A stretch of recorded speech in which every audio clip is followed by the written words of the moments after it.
And as Ravi, my name is Bhaskaran from the Electrical Engineering Department. And so as Professor Ravi mentioned, one of the important things that molecular electronics has introduced is also the flow of currents, which we electrical engineers love to talk about from day one. So my talk would be about currents, but about how currents can be induced by thermal gradients, which is also the emerging area of thermoelectrics, as was mentioned by Dr. Ravi. So here is the brief outline.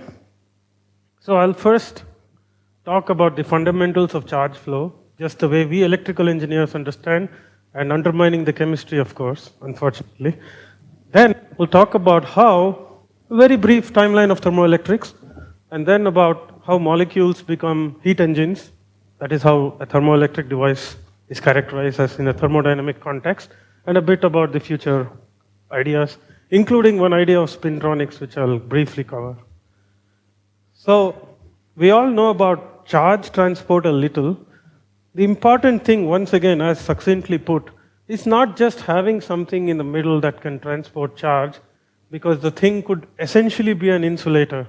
But it is all about finding the smart contacts that connect, which I have marked as left and right, and then contacting them to the molecule and applying this so-called chemical potential gradient, or electrochemical gradient, or a voltage, as device engineers call it, and then the current flows through the device dictated by the energetics. Now, if I were to talk in the language of molecular electronics, putting all the chemistry aside, this is how a molecule, sort of a chemist calculates. It's basically you have a HOMO-LUMO level, which everybody knows, and then you have a chemical potential, or the Fermi energy, that tells you the equilibrium status of the molecule. Now, upon connecting to the contacts, one thing interesting happens is that the levels broaden out due to several reasons. You can give uncertainty principle, the fact that you have tunneling and all those things. And now you have a system which has a broadened set of energy levels, and then when I put a voltage, I just introduce a chemical potential gradient between mu left and mu r, provided by the battery, and then if states are sandwiched between mu L and mu r, current flows, otherwise not.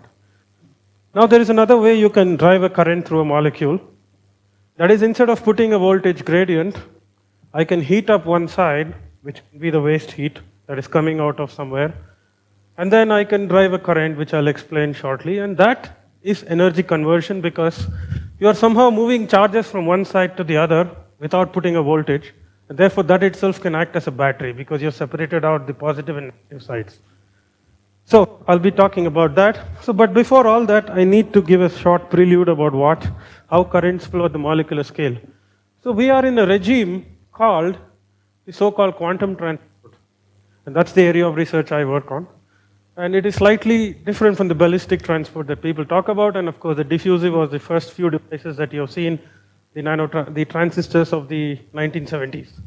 Now, the important thing that comes in quantum transport is the role of the contacts, which was not there so much in the earlier devices, because molecules are essentially insulators, and it's these contacts that can sort of drive currents through the molecule. And the basic functioning is that the molecular device is represented as the channel, which has its Hamiltonian, and then it gets broadened out and things like that. And then you couple it with the contacts, then you apply a voltage, that is the difference between mu1 and mu2. So electrons, if states are available between mu1 and mu2, just like water flow between two reservoirs, is facilitated only if the pipe that connects two reservoirs is in between the two heights. That's kind of common sense. That's the example Feynman gives in his computation lectures. So then you can have a flow of electrons, like from left to right, which means that there's a conventional current flow from right to left. So that's how a device works. But the important thing is a battery provides this gradient in chemical potential.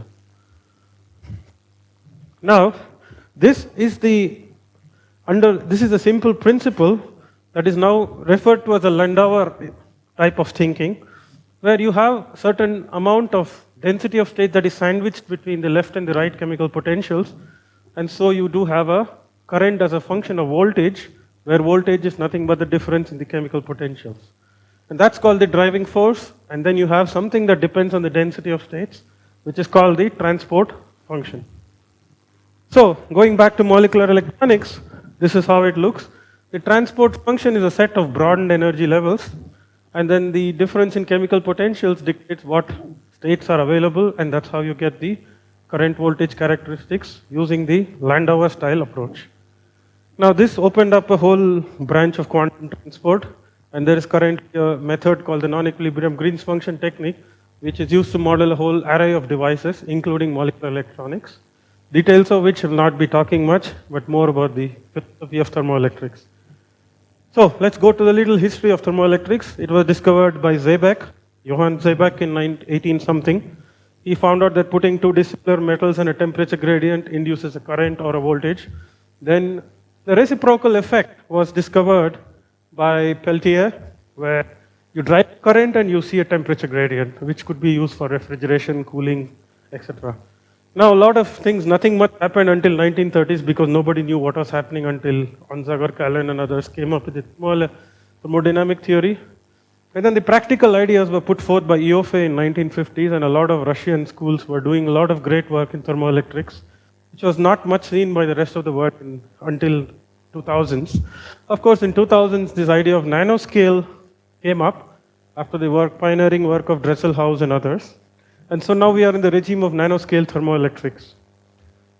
The interesting thing is that thermoelectrics did not go through the same evolution as devices did. Suddenly you have now got a renewed interest in nanoscale thermoelectrics. The basic idea is you have something called, you have both power generation or refrigeration as applications. And one of the important things is that the efficiency of the process is supposedly related to certain linear response parameters of the device called ZT. And it is a function of several things which I'll get to as I move on. Now, this ZT has two important parts. One is, there are three parts that completely are determined by electron transport. There is electron thermal conductivity, Seebeck coefficient, and conductivity.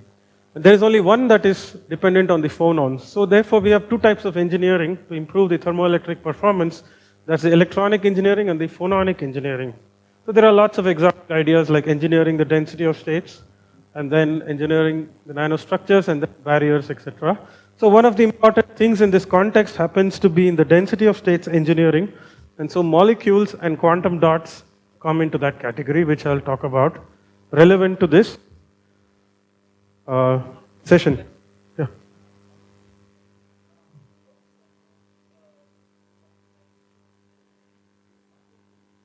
Yeah. So molecules are very low at this point, but the ZT that you would require even to get a small application would be around 1.5 to 1.2. And right now I think we can have 0.05 something in a molecular system. But my whole work has been to bash upon this ZT a little bit because that's a very linear response concept. And as people experts in molecular electronics know, that entire system is under nonlinear effects. So I'll get into that. Yeah, so this is the microscopic viewpoint that came up much later. So I'm talking about the electron engineering. When I put a temperature gradient instead of a voltage, the same density of states in a device is subject to a thermal gradient where the Fermi distribution of the left side and the right side are spread out slightly differently. That will have a forward current and a backward current. And if the density of states is asymmetric, then obviously you'll have more forward current than the backward current. And so you will have an accumulation of charge on the right side and therefore a voltage developed and etc. So that is the origin of the Seebeck effect, actually. So it's the contacts that provide the temperature gradient that drives the currents this way. Now, the more asymmetric the density of states, the more current can flow through. Yeah. Yeah. Yeah, that is charge flow. That's regular transport. Here I have not put a voltage. So the Fermi energy is the same throughout the device. No, the Fermi energy is same. And yeah, it's a Fermi-Dirac distribution that will change with temperature. One becomes broader than the other. Yeah, it has F1 minus F2. Yeah, but if the density of states is symmetric, it will cancel out. You can check it up. It will cancel out because you'll have currents that are, when you integrate the current over energy, you will have a negative part equal to the positive part and they cancel out. I'll show you later. Yeah. Yeah, so the density of states is symmetric about the Fermi level. Right. So, one of the most The reason I'm getting into this is that asymmetry, molecules introduce the best asymmetry because they are like delta functions in space. So you can have one of the best electron filtering effect that you can talk about. That's why molecules got a lot of attention. So this is called electron filtering. Okay? So the opposite effect called the Peltier has a slightly different microscopic background. That needs a little more thinking about phonons and stuff. So when I pass a current through a barrier, I interact with the phonons to maintain the current so that they sort of give energy to the electrons and they jump across the barrier. And that leads to the cooling of one side of the device. So often at the linear response level, both of these are treated at the same footing because of Onsager's brilliant insight. But in actuality, the microscopic processes are entirely different. That's what I would like to drive home here. Now, so therefore, this asymmetry of the density of states, which somebody asked me, is that, look, for a 3D, the density of states looks like this. So if the Fermi level was here, you could have a decently good thermoelectric. Whereas, if I go down to 2D, I have staircases. If I go down to 1D, I have really nice distortions. And when I go to 0D, the molecular levels, they become deltas. So which is why the electron filtering improves as you go into the lower dimensional thermoelectrics. So let me now introduce the energy point of view of a device. We have very less time, so I have to rush. So as you know that by putting a voltage, current flows. But then there is an energetics point of view. So first is that you have, of course, the particle number conservation between the exchange between reservoir 1 and reservoir 2. That's N1 plus N2 is equal to 0. And then E1 plus E2 is equal to 0 is energy conservation. But then there is this law where the entropy gained by the channel, is so the reservoir loses an entropy of E minus mu by T, and the other reservoir loses in this sign convention. So this is the second law which says that delta S should be greater than or equal to 0. And now, because of that, if anybody wants clarification, we can discuss offline. So because of that, you have something called delta F, tells you whether the reaction is possible. That is called the free energy. So it is E minus delta T delta S. Now that should be negative. So that's how you can drive a current. Very important. If I just put a chemical potential gradient, then you see that current electron should flow this way, right? Because this is higher than this. So electrons will flow this way, current will flow that way. However, I can go against that common sense. If I put a temperature gradient here, I can actually get electrons going in the opposing direction as long as I satisfy this relation. That's well known to chemists. Both actions go forward or backward. That's the same way we can think of as an electron transport. Now that's what happens in a thermoelectric. So if I put it in an electrical engineer's point of view, you have a current voltage characteristic passing through the origin when I just put a voltage. But if I have an energy conversion device, the current voltage characteristic does not pass through the origin, indicating the fact that you have a zero bias current that is tantamount to energy conversion. And so there is this region where there is a negative current at positive voltage that tells you that the power is positive and so on. And so that's the region where you can extract useful power, which I'll get into now. So finally, all these are dictated by this final thing, whether it is possible or not. Okay? So molecular thermoelectric converters, this is how they work.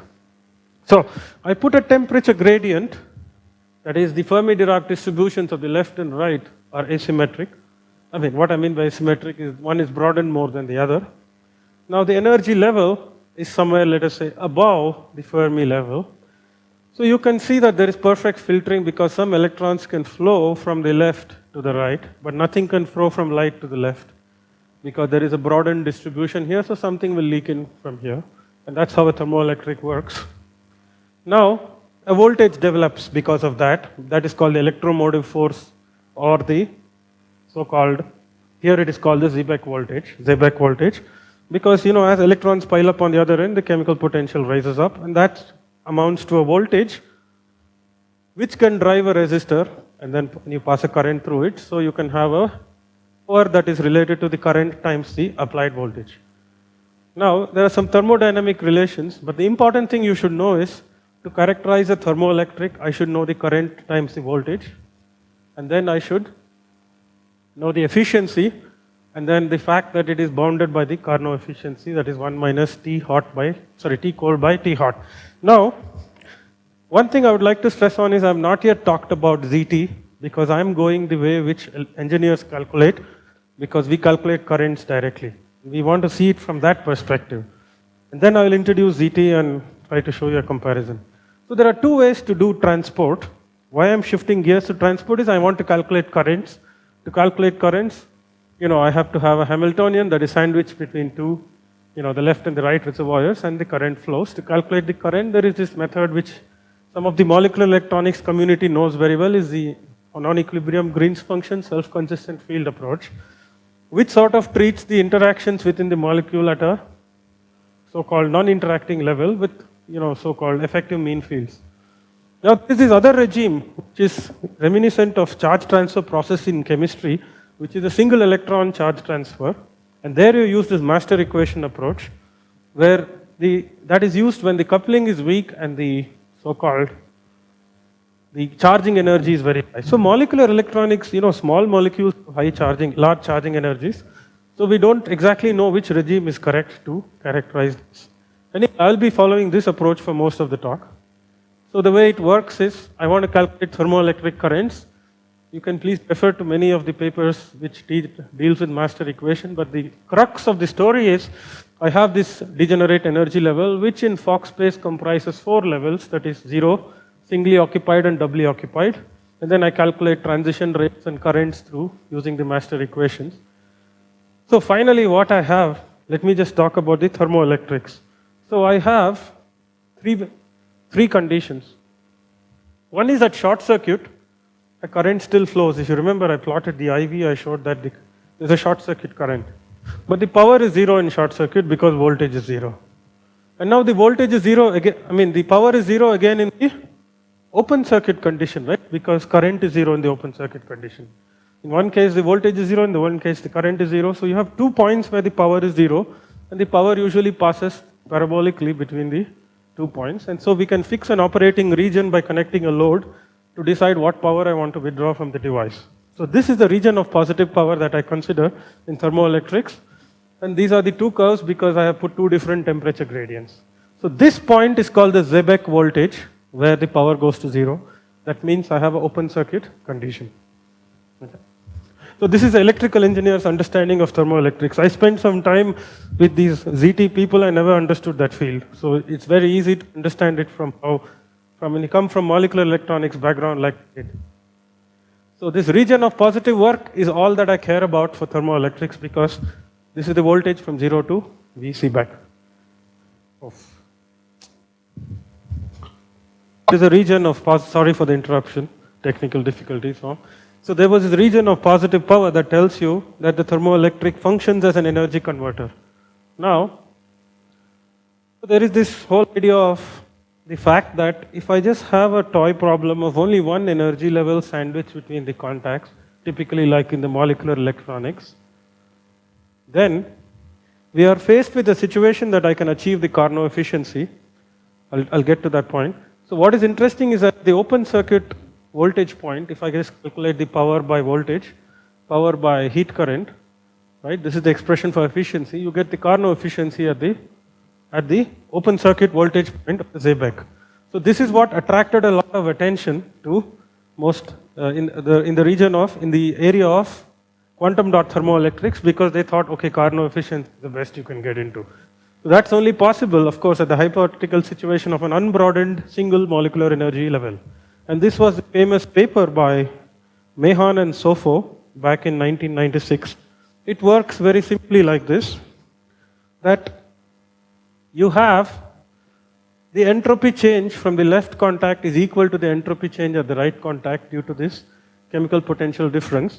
And because of that, you will have a 0 current flowing. And then you can calculate the efficiency using some simple thermodynamic arguments to get you the Carnot efficiency at the open circuit point.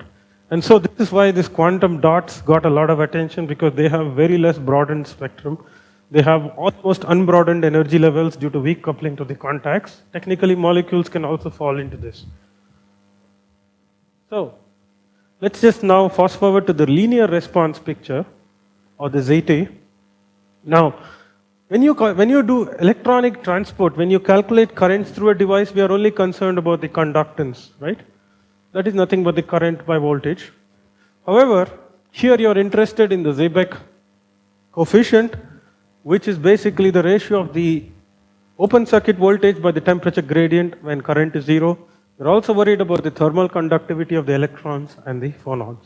So you have these 4 quantities in linear response that you define your Zt based on, that is S square sigma t by the thermal conductivity. Now what you can show in that Sofo-Mehan case is that, because of this whole nano-structuring improves the Seebeck coefficient, this electron engineering, what Sofo-Mehan showed, was the fact that when I have a single energy level, right, then I can have 0 electron thermal conductivity because a delta function gives you 0 thermal conductivity mathematically, because thermal conductivity is like a so-called variance of the transport distribution. We can get into that. So they just showed that you got 0 thermal conductivity, so this term can technically go into infinity, Zt, because you can always try to bring down the phonon conductivity through other methods, and therefore you can have a Carnot efficiency because the Carnot efficiency is related to Zt. Yeah. Okay, one thing, well, there is current going through, but at the point I reach the Seebeck voltage, that time no current will flow, right, because it will balance out. That is called the so-called built-in potential. That's obviously there, right? Even in a classical device, if you put a temperature gradient, the electric field will be set up just to nullify the flow. But at that point, you achieve the Carnot efficiency, was the theory. Okay? So, but there are a lot of flaws in that argument, which many papers in the 2000s have got it out. That is,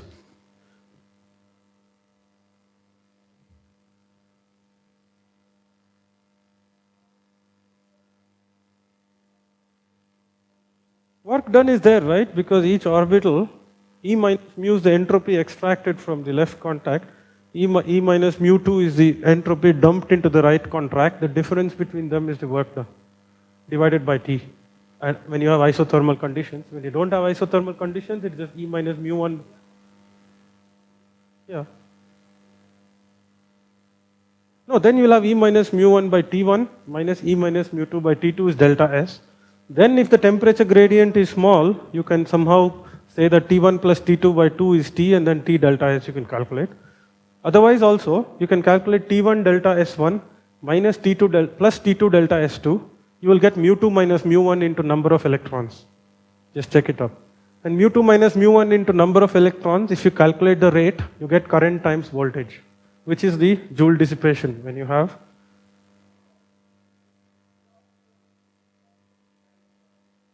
But that is how you do a transport experiment, right? Nanoscale transport is you can have the molecule,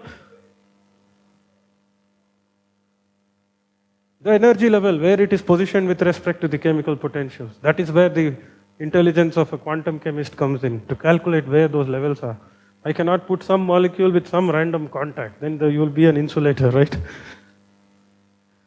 I mean, the insulator is not an insulator because it's its fault. It's the fact that it is far away from the Fermi level, you see? Right? That's the thing that people now understand, that insulators don't have, it's not like insulators don't have free electrons. They are there, but they are deep inside the Fermi sea. So if something else I can put closer to that, I can achieve conduction. So we can pick it up offline. Okay. So there were too many questions. Okay. So anyway, this paper I would refer you to. We have done a lot of detailed calculations in PhysRev in 2012. Please go through it. You can ask me the reference. It is there in the booklet. So we have done these calculations. So finally, what we showed is that the effect of Coulomb interaction causes some non-trivial effects, which we don't need to get into. But what we showed is that the maximum efficiency shows a dip and then again goes back to the Carnot efficiency. And more importantly, the calculations with Zt do not match nonlinear calculations, because molecular electronics is not strictly, it's not a regime where you can apply the standard linear response theory. Okay?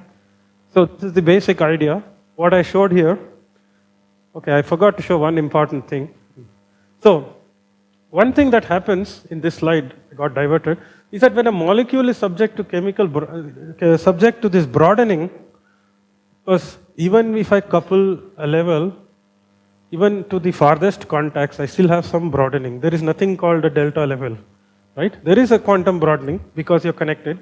Now when you introduce a broadening into the formalism, straight away you will see that you will not achieve the Carnot efficiency, but the efficiency drops to 0 at the Seebeck point. Okay, so that these calculations are all things we showed. So we can never achieve Carnot efficiency, but we can get close enough to the Carnot efficiency is what we showed.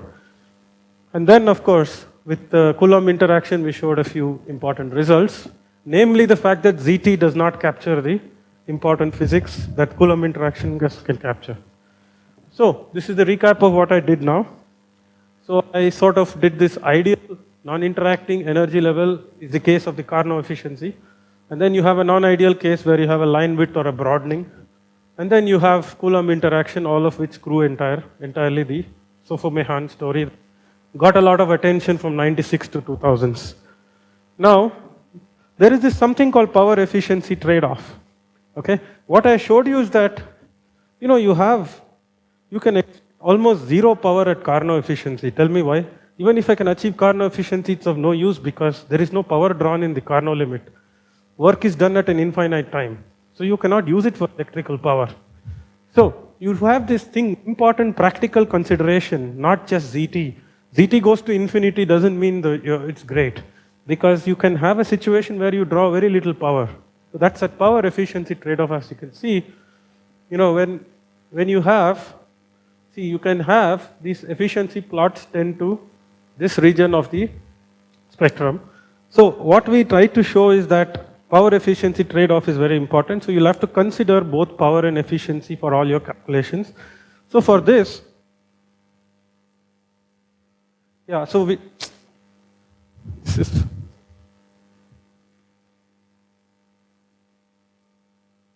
you set it up again? I'm not used to this.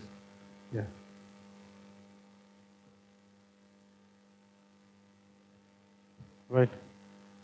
Right. So this story of power efficiency trade-off is something that most people do not consider when they design ZT-based devices. They just say, ZT, I have high, it's enough. But the fact is that you're connecting to a real load, the power is very important. So one of the things we did is that we tried to get a device with ideal power. That's the next set of research directions we are taking. So one of the devices we propose is, look, I have this distortion like a quantum dot in a resonant tunneling device, right? Because the resonant tunneling gives you the sharp peaks. And that is what I need for the Sophomehan type high efficiency. However, power is very low. So to compensate for that, we have introduced power due to the transverse modes of the 2D device. And so we showed that this device can achieve a high ZT and high efficiency at reasonably good power densities. This is an APL last year. And then, recently, one more way to package nano devices is that single nano device is no use, right? It gives you picowatts of power. But I can somehow intelligently package this in an array in a matrix. And so that is one of the work which will be discussed in the slide, poster presentation today from one of my students on how to package nanostructures. And then the last bit is that we are also doing work on how molecular vibrations change the story of the power efficiency. Specifically, we got ideas to calculate the molecular temperature and so on and so forth using this formalism, because of late Peltier effect in molecules and other things have been of great importance. So I will try to just quickly say that not only is charge and energy important, but spin is also an important part of the story. We actively work on spintronics, and one of the connecting work, we showed that thermoelectrically in a molecule you can induce a spin precession. This is something we showed a couple of years ago. And then there are more exotic paradigms, like you can have Maxwell's demon-like situation where you can extract energy due to just the change in entropy. And that's called information battery, which has a lot of attention these days. There are like a lot of natures and sciences in this area. And next frontier would be like coupling quantum information to the entire story, because you can easily achieve correlated states like singlets and triplets using two molecular bridges and things like that. And so you could get into a realm of quantum information and things like that. So this is all things that are very exotic. So I would sort of conclude my talk and say that the world of quantum transport opens millions of possibilities. Once you understand the flow of currents, I think a lot of things can be achieved. Like I know 7 notes and I can compose infinite tunes. So with that, I would like to stop my discussion. I thank the organizers to invite me for this. Thank you for your attention.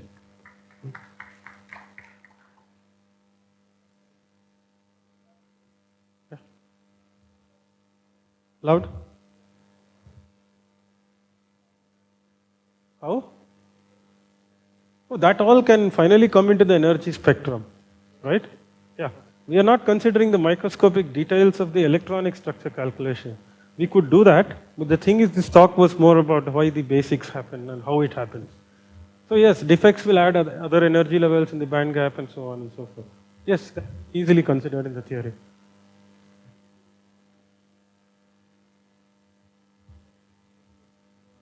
At the Z point, right? Yeah. What was the reason for that? Right.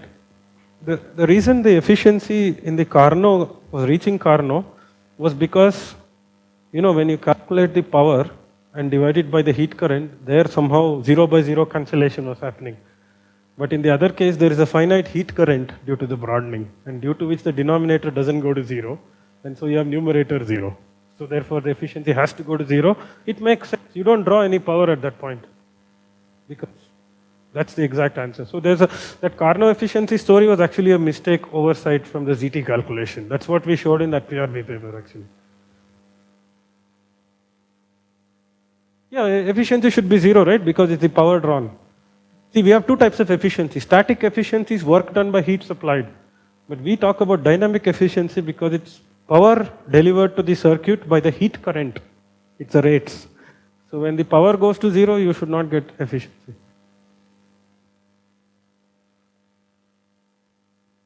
Yeah.